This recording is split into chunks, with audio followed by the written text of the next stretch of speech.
Welcome back. The following segment is sponsored by Graves McLain. September, Spinal Cord Injury Awareness Month, a good time to focus on life-changing injuries, explore how they can happen and why you might need an attorney if you're faced with the tragedy of a spinal cord injury.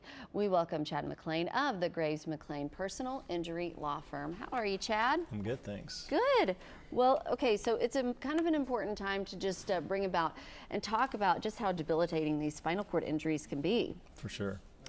So Spinal Cord Injury Awareness Month is, I would say, twofold. One is to talk about ways to, safeguards to prevent spinal cord injuries, and then also people who have suffered spinal cord injuries, so we're aware that there are rehabilitative access for people to live normal lives. What are the main causes of spinal cord injuries? So the first one is, and this is not exactly what I thought I was going to find, is it's actually vehicle crashes make up about 35 or 40% of, on a yearly basis, the new spinal cord injuries.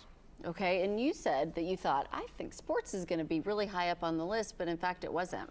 So it was about number 3 or 4 on the list after vehicle crashes or falls, and normally those are going to be people who are of advanced age.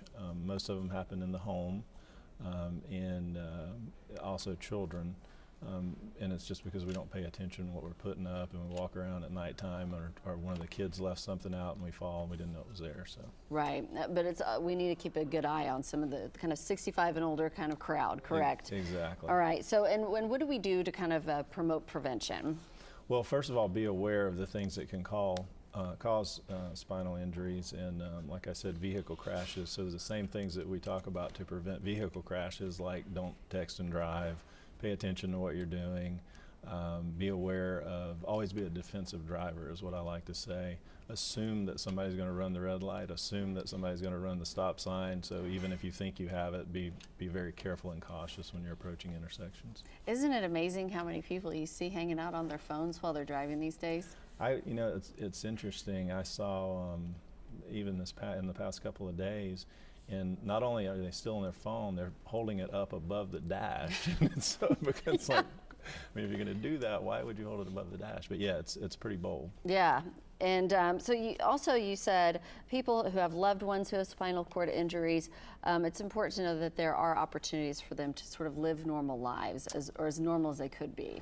Right, and I think that's a result of the medical advancements with spinal cord injuries. Of course, there's some that are so severe that it's really hard to come back from or to rehabilitate. But the advance in medicine has made it where many of what used to be complete paralysis is no longer there, because there's so many physical therapy and medicinal things that they can do to help people recover.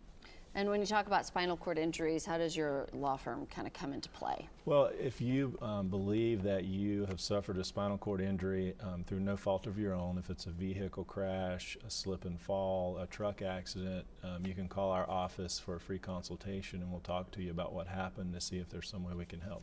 All right, thank you so much for joining us this morning, and if you would like to give them a call, here's the information. Graves McLain, Oklahoma Personal Injury Law Firm. They're at 4137 South Harvard Avenue, 918-359-6600, gravesmclain.com, and they're also on Facebook.